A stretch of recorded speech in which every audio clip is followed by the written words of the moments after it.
Bueno, muy bien. Yo les decía, ¿no?, que además de vetar el tema de las jubilaciones, esta ley, hemos conocido que se suspende la investigación científica en el país porque el gobierno no va a pagar proyectos iniciados en el 2022, creo. No, solo pagará los proyectos del 2022 aparentemente, pero este año y ya el año que viene no habrá financiación para investigaciones porque, dice el presidente, no hay fondos y la decisión incumple una ley nacional. Está en línea para conversar con nosotros la doctora Sandra Fernández. Desde el 2022 ella es directora del Centro Científico Tecnológico que comprende a 13 instituciones, investigadora del CONICET y doctora en Humanidades. Buenos días, ¿cómo está usted? ¿Cómo estás, María Herminia? Un saludo para vos, tu equipo y bueno, y a la audiencia. Bueno, muchísimas gracias. Nos cuenta, doctora, lo que llegó, lo que implica, no sé si es un DNU, supongo, un decreto. No, esto, digamos, hay que aclararlo un poco más. Sí. Primero, comprender que las instituciones que forman parte del sistema científico nacional son varias y tienen distintas incumbencias. Entonces, en el caso de la noticia que salió la semana pasada, involucra a una institución que es la agencia I+D+I. La agencia es el organismo que se encarga sobre todo de financiar líneas de proyectos de investigación, tanto de investigación básica como aplicada, o proyectos de articulación entre ciencia, producción científica y empresas, y que tiene una línea de proyectos de muy larga data, que se llaman los PICT, que son convocatorias en general anuales, que involucran proyectos de 4 años, y que en general son las líneas más regulares que impactan sobre la investigación científica nacional. Entonces, la noticia tiene que ver con eso, que en sí mismo ya era un problema que teníamos desde el año pasado, que se fue agravando durante todo el 2024, y que era la ausencia de las cuotas adeudadas, los proyectos que estaban en curso, las no notificaciones de la aprobación de los proyectos que habían sido seleccionados en la última convocatoria, y en la postergación recurrente y sistemática de la convocatoria que se abrió en el 2024, que fue cambiando de fecha de vencimiento y ahora aparentemente con estos trascendidos se anularía. Y sobre esto quiero hacer también énfasis. Una institución como el CONICET o las universidades garantizan un funcionamiento que es el pago de salario de sus recursos humanos, el mantenimiento, pero las líneas de proyecto, estos fondos que se concursan y que se aprueban, son los que realmente sostienen las investigaciones. En general, estos proyectos tienen financiamiento de entidades públicas, nacionales, extranjeras, privadas, pero como te decía antes, la agencia es la principal institución que solventa estos proyectos. Que no existan tal financiamiento significa que hay líneas de investigación que van a desaparecer. Esta ratificación tan conmocionante de la última semana, en realidad, como te decía al principio, ha sido una preocupación de todo este año, porque los reclamos se han ido sucediendo. Lo que pasa es que, bueno, conforme avanzamos en el 2024, el panorama se ha ido cada vez haciendo más oscuro. Estamos conversando con la doctora Sandra Fernández. ¿Qué está en investigación que se cae, se pierde, desaparece?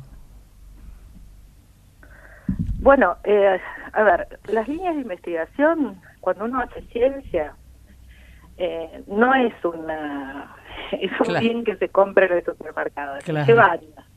Primero hay que tener recursos humanos que estén muy formados en el área, y cuando digo el área, en cualquiera de las áreas de la disciplina científica, porque también quiero hacer referencia a una nota que salió en el diario La Nación, en donde hace una discriminación absurda alrededor de las ciencias sociales. Y eso lleva ¿Por qué muchísimo. la demoro un minuto ahí? Porque no Sí. leí la nota. ¿Qué dice? La nota dice que, bueno, que en realidad se van a financiar algunos proyectos, que se van a revisar otros, pero que se van a revisar la convocatoria, que algunos no se van a adelante, y que los proyectos, líneas más, líneas menos, lo que dice que los proyectos de ciencias sociales no revisten importancia. A ver, no quiero entrar en una discusión, pero la ciencia es una, y las diferentes facetas de la ciencia se expresan metodológicamente también de forma diferenciada, pero son centrales, y que se diga esto también tiene que ver en lo incómoda. Y tal vez de esa manera, ¿no? tal vez de esa manera podemos dejar de medir la pobreza, podemos dejar de medir tantas Exactamente. injusticias, ¿no? Tal vez de esa manera. Y sí, porque sobre todo hay una idea muy ingenua que se quiere instalar alrededor de las ciencias sociales, digamos, de que no revisten interés, que no impactan, justamente que no tienen que ver, que para qué vamos a poner dinero en esas investigaciones, y todo lo contrario, ¿sí? Son investigaciones que se dedican a ver cómo funcionan los puertos, qué se exporta, cómo se exporta, quiénes son los actores involucrados en las estructuras económicas, políticas, sociales, que hacen al desarrollo de nuestro país, que analizan la pobreza, que analizan el ambiente, que analizan las problemáticas sociales en su conjunto y que además las historizan, porque eso también es interesante ver. No se trabaja exclusivamente con un presente, sino que, bueno, y saber qué pasó, es decir, qué pasó para que estemos en este presente, Claro. cómo llegamos aquí. Claro. Bueno, en esa conversación alrededor de la proyección de qué es ciencia y qué no es ciencia, qué es prioritario, qué no es prioritario, la verdad hay bastante confusión. Y bueno, y no marca más en un sentido de la ausencia de un claro proyecto de qué se quiere con una ciencia de carácter nacional. Y cuando uno piensa en ciencia nacional, también está pensando en soberanía. ¿No? Soberanía es la posibilidad de fijar temáticas que hacen o que son inherentes a nuestros problemas. Y voy a dar un ejemplo muy claro, es decir, si se investiga en Chagas, bueno, es una problemática de Argentina, del Cono Sur, no es una problemática europea, no es una problemática norteamericana, es un problema que afecta a la salud de un gran número de personas, de millones de personas que habitan un espacio.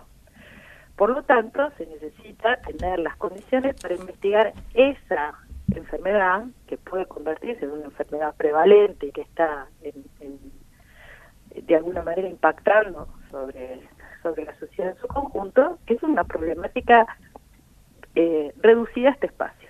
Entonces, bueno, la soberanía que podamos hacer investigación sobre Chagas habla de eso, que hay que tener estas cualidades específicas para poder tratar los problemas que nos acucian. Cuando pensamos en investigaciones que se cierran, no son solamente investigaciones que no pueden tener una producción de conocimiento, sino que los recursos humanos afectados a estas investigaciones también sufren. Y que van a buscar otras fronteras para poder desarrollar sus investigaciones. Entonces, no gana nadie, ni individual ni colectivamente. Doctora, investigación. Perdón que le diga esto, pero no puedo evitarlo. Invertimos en nuestros profesionales, en este caso en nuestros científicos, y después les cerramos las puertas como los expulsamos. Es decir, el presidente, que es un economista, eso es plata tirada, mal invertida. Sin lugar a dudas, además, cuando nosotros pensamos en inversión en ciencia y técnica, es una inversión que siempre se realiza a largo plazo. Es muy común buscar ejemplos del primer mundo, decir, bueno, esto se hace así, tendríamos que aprender. Bueno, en este caso nosotros tenemos una larga trayectoria de investigación científica y este tipo de políticas lo que hacen es ponerle en jaque, y el problema es que no hay recuperación inmediata cuando el daño llega a ser tan profundo. Lo que implica que años de inversión en formación de recursos, en capacitación de esos recursos humanos, en equipamiento, en sostén, aún con todas nuestras dificultades y problemas, realmente se tira a la basura. Es lo mismo que tener capacidad ociosa de una fábrica sin instalar. Y esta muletilla de que, bueno, hay pobreza, bueno, justamente. La pobreza se combate con conocimiento, la pobreza se combate con autonomía, la pobreza se combate siendo soberanos y teniendo política pública. Y cuando digo política pública no tiene que ver con política partidaria, tiene que ver con una política a largo plazo alrededor de qué es lo que consideramos fundamental para el desarrollo de nuestro país. Después podemos discutir los caminos para llegar a eso, y eso es otra cuestión. Tiene que ver con un debate que se puede instalar o no, de acuerdo a la coyuntura, pero lo que nunca hay que perder de vista es que no se pueden vaciar, si uno pretende un desarrollo regular y significativo de un país, anular políticas públicas en estos rubros. Lo mismo que en educación, porque van muy ligados. Claro. Entonces creo que tenemos que hacer todo un trabajo muy didáctico para salir de ese sentido común tan bizarro que se instala sin argumentación y sin capacidad de poder pensar a futuro. Es decir, no todo se puede comprar en un supermercado de forma inmediata y menos aún con una producción científica. Doctora, vio que lo que se argumenta en esto es que, bueno, que se investigaba cualquier cosa, que había mucha gente con buenos recursos para cualquier tipo de investigación, que por eso lo miran de reojo a nuestros institutos de investigación. ¿Sobre esto qué tiene que decir? A ver, vuelvo al tema de la inmediatez. La producción científica no es algo que uno pueda pensarle en términos de horas, días o meses, es de largo aliento. Entonces, algo que pueda ser considerado con escasa relevancia hoy puede tener un impacto fundamental en el 2027. Entonces, esas son cuestiones bastante ridículas en un sentido como especulación. ¿Qué es lo que sirve, qué es lo que no sirve?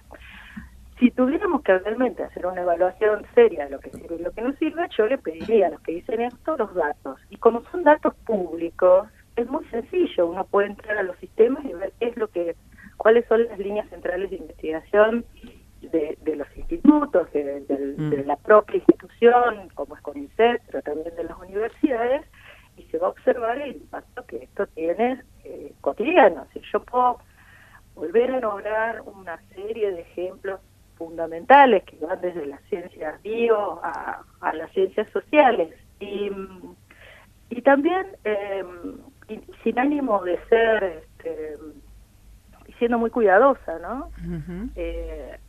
También hay que poner la responsabilidad de quien dice esto, que esto sirve o que no sirve. Voy a dar un ejemplo que tiene que ver con COVID y que tiene que ver con dos elementos centrales que funcionaron ante la pandemia que nos golpeó, que es un ejemplo muy claro, pero que golpeó a la sociedad en su conjunto. Kit de detección. Un investigador, un grupo de investigación de Rosario, fundamental, un investigador, venían desarrollando desde el año 2000 un kit de investigación sobre el papiloma humano. Ese kit de investigación fue evolucionando. Imagínense que no se le hubiera dado ningún fondo porque lo consideraron que no era necesario, que se podía comprar en el extranjero. Bueno, ese kit pudo ir evolucionando. Cuando comienza a aparecer el dengue como una problemática, los investigadores comienzan a ver las posibilidades de transferir esa experiencia en el desarrollo de ese kit a dengue. Y cuando aparece el COVID, inmediatamente se tenía todo armado para que se pudiera dar ese trato cualitativo y se convierte en un kit de detección precoz, uno de los kits fundamentales que se dispuso en la pandemia. Que esa investigación, que podría haber sido considerada totalmente secundaria, 15 años atrás se convirtió en central. Lo mismo pasa con la vacuna ARVAC, Cecilia Grierson. Es decir, se trabajaban sobre plataformas previas que tenían que ver con otras enfermedades para la generación de una vacuna y se tenía todo el desarrollo anterior para poder aplicar ese conocimiento al desarrollo de una vacuna que nos da un nivel de soberanía impresionante. 8 países en el mundo, si no me equivoco, son los que han podido desarrollar sus propias vacunas. Y después hay que escalarlas, y donde también acá ingresa otro sector importante, que es el sector productivo, que permite que ese conocimiento pueda escalar, pueda producirse y pueda llegar a otros segmentos que van más allá del sistema científico, es decir, un consumo y desarrollo, la implantación de una fábrica, puestos de trabajo. Entonces, la verdad que qué es lo que se investiga, qué es lo que no se investiga. Además, nosotros tenemos un sistema de evaluación muy largo, es muy duro, y que entonces ese sistema de evaluación, que es regular cada 2 años, bueno, puede dar muestra, es decir, no todas las evaluaciones de los investigadores son aprobadas. Los proyectos de investigación que se ganan, no es que se dispone, y eso también quiero hacer énfasis, no es que se dispone de recursos sin controles previos y posteriores de esa investigación. Y como somos instituciones bastante ordenadas y científicas, ese material se dispone para cualquier análisis. Entonces invito a que afirme, digamos, esas cuestiones, disponga de ese material y que trabaje no machacar sobre frases hechas, sino también sobre datos. Es decir, bueno, que nos interpelen, y me parece que sería muy útil, la verdad, muy útil, buenísima que se pudiera realizar de esa manera. Doctora, finalmente, ¿hay alguna manera, no sé, de apelar a esta decisión o no? ¿O solo queda...? Primero, que es bastante difícil apelar a algo que siempre está incierto, que es el mecanismo que nos han acostumbrado durante este año. Las cosas se dicen, pero no se dicen, son trascendidos que no se afirman, son cosas que pueden circular por canales que no son formales, institucionales, entonces siempre estamos a un paso de no saber qué es lo que sucede. A veces llegan unas resoluciones y los proyectos se van salgando, y otras veces no tenemos información. En el caso de estos proyectos, los últimos 2022, todavía no hay ninguna información alrededor de lo que esta institución, la agencia, aprobó, y qué va a pasar con ellos. Y luego tampoco tenemos información alrededor de la convocatoria 2023. Bueno, es esto, la incertidumbre es lo que rige, nos rodea, exactamente. Y la incertidumbre siempre paraliza. Exacto, porque bueno, esto se ha convertido en algo regular, no solamente en nuestro campo, sino que es bastante común hoy por hoy, cómo circulan las noticias y cómo se va trabajando sobre el día a día. Sí, desmoraliza, inmoviliza, y también hace que varios de los jóvenes y científicos y científicas vayan a buscar nuevos horizontes. Doctora, muchas gracias por su tiempo y bueno, por toda esta conversación, estas precisiones, digamos, ¿no? Sobre algo que es vital. No hay país en el mundo que en la era del conocimiento desdeñe a sus científicos. Así es. Así que, bueno, la agradecida soy yo por que se hayan comunicado para que les pueda plantear esta situación, que es del colectivo de docentes y de investigadores e investigadoras. Gracias, que tenga usted buen día, ¿eh? Gracias, igual para vos. La doctora Sandra Fernández, que ella es directora del Centro Científico Tecnológico Rosario, que, insisto, comprende a 13 instituciones. Proteger lo más valioso ahora es más simple.